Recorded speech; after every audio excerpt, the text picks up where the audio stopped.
Com quem você está disposto a conversar se for para defender a democracia? Quantas ideias com as quais você discorda dá para ouvir na boa, sem sair gritando pelas redes, se o objetivo for defender a democracia? Olha, essas não são perguntas hipotéticas. Quando o comandante do Exército Brasileiro autorizou que um general subalterno a ele pudesse se manifestar em favor de Jair Bolsonaro sem punição, entramos num terreno muito perigoso. Foi o Exército Brasileiro que derrubou ilegalmente do governo o imperador Dom Pedro II para colocar no lugar o Marechal Deodoro da Fonseca. Foram militares que derrubaram Deodoro para colocar Floriano Peixoto. 2 generais e um almirante depuseram, também ilegalmente, o presidente Washington Luiz.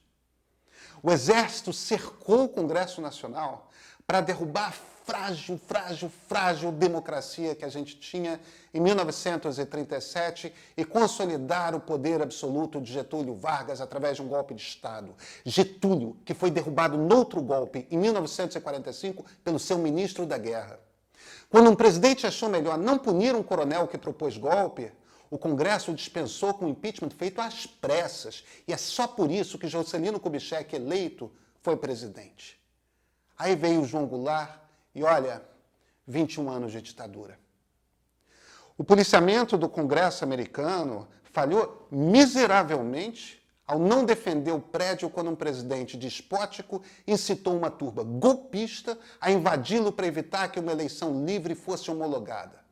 Por sorte, e apenas por sorte, conseguiu proteger os parlamentares. Mas a última vez que houve uma ameaça à democracia americana tinha sido na Guerra Civil, quase 150 anos atrás. Eles não imaginavam que pudesse chegar a tanto. A gente não tem o direito de não imaginar. A gente não com a nossa história. A gente pode olhar para a nossa história e achar que simpatizamos com umas quebras de regime e não simpatizamos com as outras. Jogo jogado. Mas, em comum, todas têm o fato de terem sido ilegais com uma única exceção, a que marcou o nascimento desta nossa nova república. Todas as quebras ilegais de regime que sofremos começaram da mesma forma, tolerando indisciplina nas Forças Armadas e permitindo que oficiais pudessem se manifestar em apoio a um grupo político. Todas. Se não foi claro, me permitam, a democracia brasileira está correndo um risco sério. Com quem você está disposto a conversar se for para defender a democracia? Mesmo. Você que é de direita e é democrata, está disposto a ouvir Lula? Você que é de esquerda e é democrata, topa caminhar ao lado de Sérgio Moro? E você, liberal? Que tal ouvir Ciro Gomes? E você, conservador, vamos prestar atenção em Manuela Dávila? Você é socialista?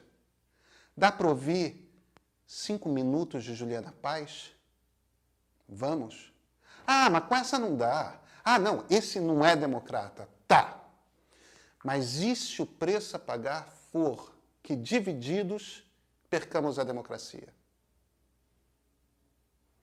Eu sou Pedro Doria, editor do Meio. Você conhece o Meio? Gratuito. Uma newsletter que sai de segunda a sexta, chega cedo no seu e-mail, leitura rápida, só 8 minutos, e o essencial para você compreender o dia. Assina lá. Esse aqui é o ponto de partida.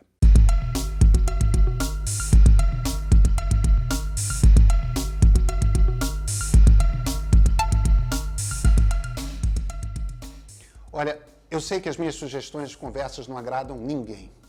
Sei que certas coisas são difíceis demais de engolir. Sei também que estamos todos inflamados. E como estamos? Gente, democracia custa caro. O preço é justamente esse de tolerar aqueles de quem discordamos ao ponto de sentir raiva. Sempre foi esse o preço. Uma das principais dificuldades que nós temos aqui é uma de distinguir a política que se discute nas redes sociais, que se espalha em memes, da realidade. A essa altura, todos sabemos que os algoritmos exibem mais justamente aquele conteúdo que nos vai deixar mais inflamados. Por quê? porque a gente fica grudado nas redes para responder. Raiva nesse contexto deixa a gente ficar fissurado, enquanto a publicidade das redes vai passando, é comércio. A gente sabe disso, mas a gente não sente isso. Então continuamos reagindo como os primatas que somos, num dos maiores experimentos behavioristas da história. Uma das muitas histórias que quem é de direita ouve é sobre a ameaça comunista. Olha, não existe ameaça comunista, zero. Lula não é nem próximo de comunista. Mesmo alguém mais à esquerda de Lula, como Guilherme Boulos, não tem nada de comunista. Quando a gente usa essa palavra comunista, estamos falando de quem defende o regime que existia na antiga União Soviética.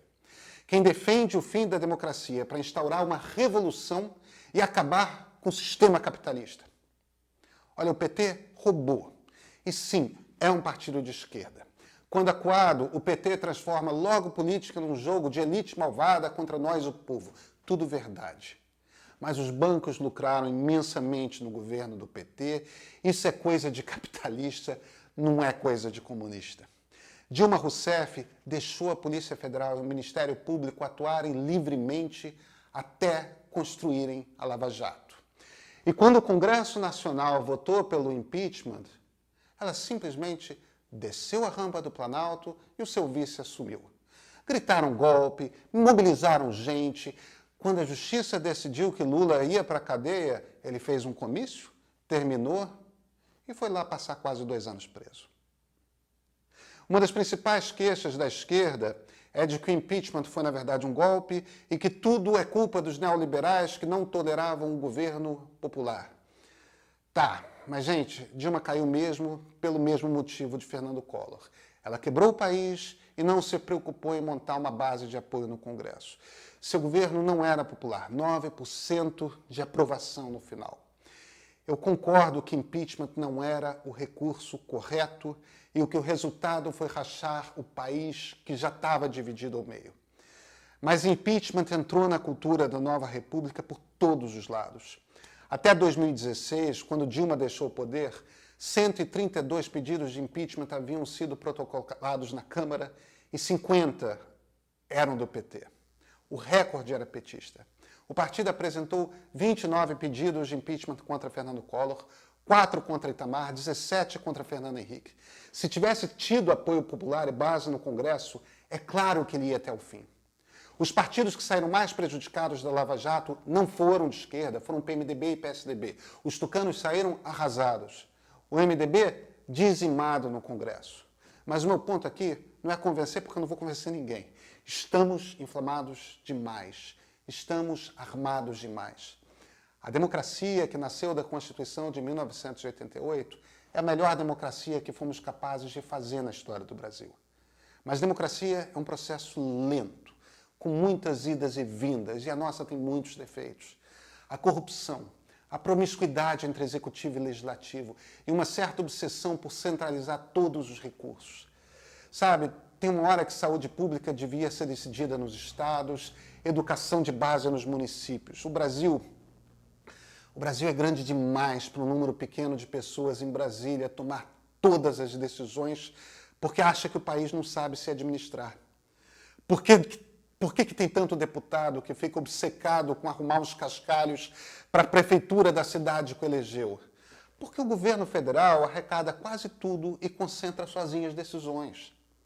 Entre a esquerda, entre a direita, ninguém muda isso. Tem coisa demais para resolver. Mas esse não é um problema de esquerda e direita. É um problema de estrutura que em alguma hora a gente vai ter de encarar. Mais de uma vez falamos sobre a possibilidade de um golpe de Estado aqui. É muito difícil dar certo. Nós não estamos mais nos anos 60. Os Estados Unidos não vão reconhecer o Brasil golpista, nem os vizinhos, nem a Europa, nem a China. Ninguém vai. Seria um governo isolado que provavelmente ia cair. Mas o país ia ficar em frangalhos. Temos um presidente que pôs de joelhos o comandante do Exército, que entrou na Procuradoria-Geral da República, que fica incitando o movimento golpista contra o Supremo. Um presidente que quebrou a Polícia Federal para impedir a investigação dele e dos filhos. Nada disso teve antes, nada disso não nesse nível. O filho do presidente chegou ao governo dizendo que para bloquear, para impedir, para acabar com o Supremo, bastava um soldado e um cabo. Que precisa do AI-5. Esses caras defendem a ditadura. Eles estão cavando a oportunidade. A nossa história, de 2013 para cá, é uma história de criação de rancores. O Brasil não está sozinho. Esse padrão se percebe em todas as democracias. Mas olha o preço que podemos vir a ter de pagar. Democracia nunca foi fácil. Nunca, em lugar nenhum, foi limpinha. Tem sempre a hora em que o debate de ideias vira ataque pessoal. Topar a existência de quem nos ataca exige mesmo, olha, um fígado muito maleável. Alguma hora a gente vai ter de depor armas, de topar conversar antes de exigências serem postas à mesa, de estar disposto a deixar de lado a conversa sobre o passado para garantir que vai haver um futuro democrático. Esse não é um debate sobre se o caminho é socialista, se é conservador, se é liberal. Não é um debate sobre esquerda ou direita, sobre se centro existe mesmo ou é só um disfarce do outro lado. Será que podemos concordar, pelo menos, que desejamos continuar uma democracia e, assim, andar lado a lado, só por essa causa? Porque, olha, o relógio está correndo.